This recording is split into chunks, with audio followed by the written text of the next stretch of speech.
Pernah nggak sih kalian ngerasain yang namanya jantung mau copot? Kalau kalian adalah fans timnas Brasil yang begadang nonton laga babak 32 besar Piala Dunia 2026 semalam, saya yakin 100% kalian pasti ngerasain sensasi itu. Gimana nggak panik cuy? Lawannya ini Jepang. Iya, tim samurai biru yang kalau main udah kayak karakter anime lagi mode awakening. Banyak yang mikir, ini mah Brasil bakal menang mudah. Jogo Bonito lawan kekuatan persahabatan, ya menang Jogo Bonito lah. Bentar dulu, realitanya di lapangan, boro-boro menang mudah. Houston Stadium, Texas, yang tadinya penuh dengan suara samba dan tabuhan drum khas Amerika Selatan, tiba-tiba hening seketika. Diam sepi kayak kuburan pas Kaishusano ngerobek gawang Alisson Becker. Hah?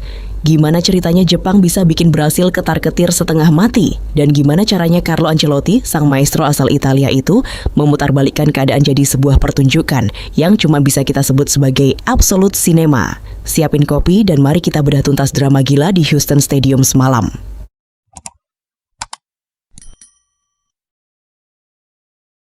Oke, kita masuk ke jalannya pertandingan. Sejak peluit babak pertama dibunyikan, Brasil emang langsung nyoba ngambil kendali. Vinicius Junior, Matheus Cunha, Lucas Paqueta, semuanya turun. Di atas kertas, ini skuad yang harganya kalau ditotal bisa buat beli satu pulau.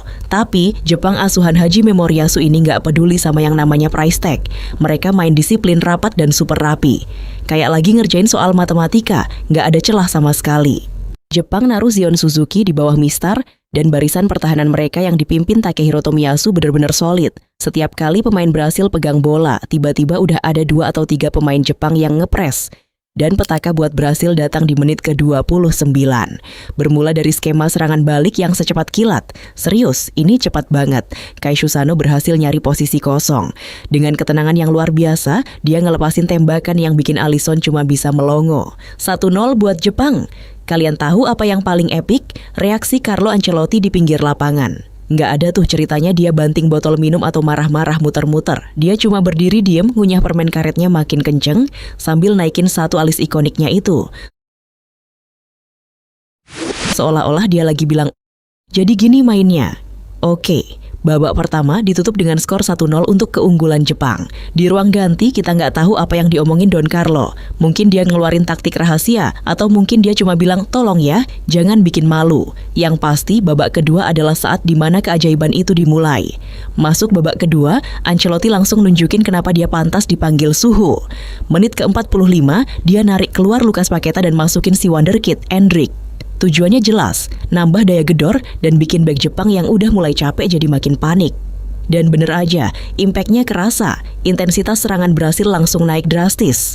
Jepang yang tadinya nyaman bertahan, sekarang harus mati-matian nahan gempuran. Serangan datang dari kiri, dari kanan, dari tengah.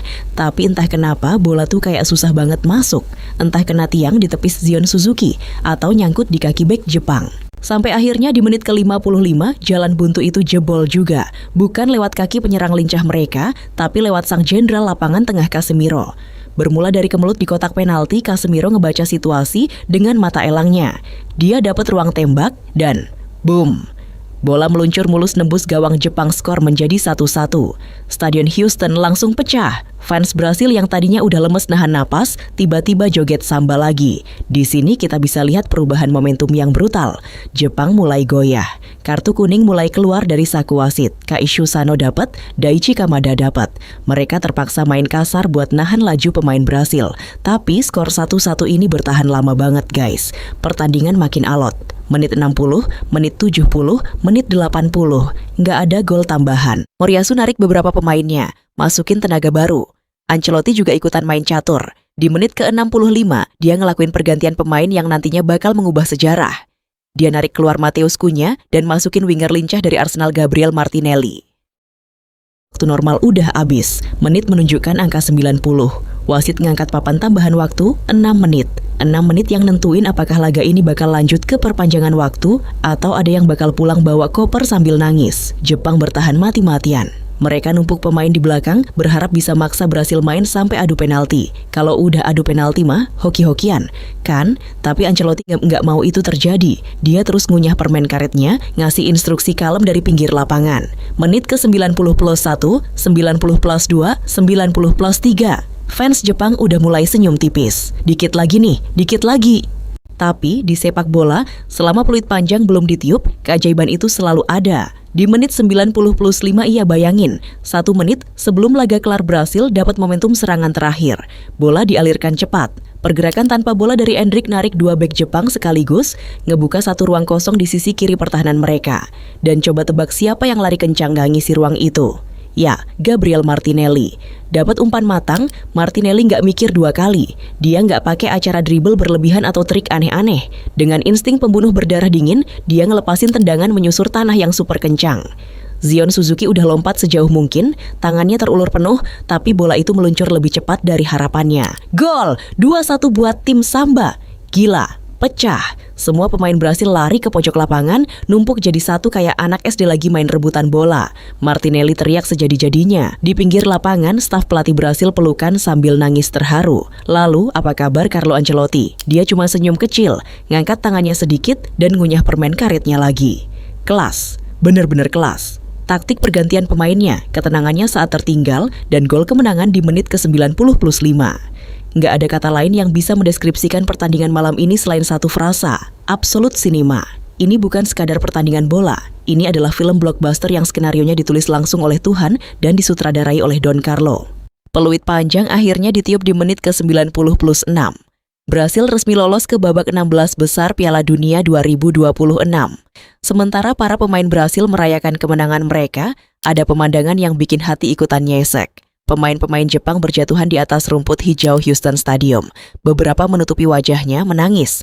Mereka udah ngasih segalanya. Mereka main tanpa rasa takut, unggul lebih dulu, dan bertahan dengan sangat luar biasa sampai detik-detik terakhir. Tapi ya, itulah kejamnya sepak bola. Kadang main bagus aja nggak cukup kalau kamu berhadapan sama tim yang punya mental juara dan pelatih bermental baja. Kredit penuh wajib dikasih ke Hajime Moriyasu dan skuad Samurai Biru. Mereka membuktikan kalau sepak bola Asia bukan cuma sekadar pelengkap di turnamen sebesar ini. Mereka bikin raksasa Amerika Selatan itu gemetar dan hampir aja pulang lebih awal. Buat Brasil, kemenangan dramatis ini ibarat alarm bensin yang bunyi. Ini peringatan keras buat mereka. Di babak selanjutnya, lawan yang nunggu pasti bakal jauh lebih sadis. Kalau mereka main telat panas lagi kayak hari ini, taktik absolut cinema dari Ancelotti mungkin gak bakal cukup buat nyelamatin mereka untuk yang kedua kalinya. Wah gila sih, sampai sekarang saya masih merinding ngebayangin gol menit akhir si Martinelli. Sepak bola tuh emang kok nggak pernah gagal bikin emosi kita naik turun kayak roller coaster. Nah sekarang giliran kalian yang ngomong. Kira-kira dengan taktik Don Carlo yang bikin jantungan tapi berujung absolut cinema ini, timnas Brasil bakal mulus nggak ya melenggang sampai ke final? Atau malah bakal kepleset dan pulang kampung di babak selanjutnya? Coba dong tulis prediksi dan opini tergila kalian di kolom komentar di bawah. Kita debat sehat di bawah sekarang. Jangan lupa like, share, dan subscribe biar nggak ketinggalan update terbaru seputar sepak bola dari channel ini. Sampai jumpa di video selanjutnya.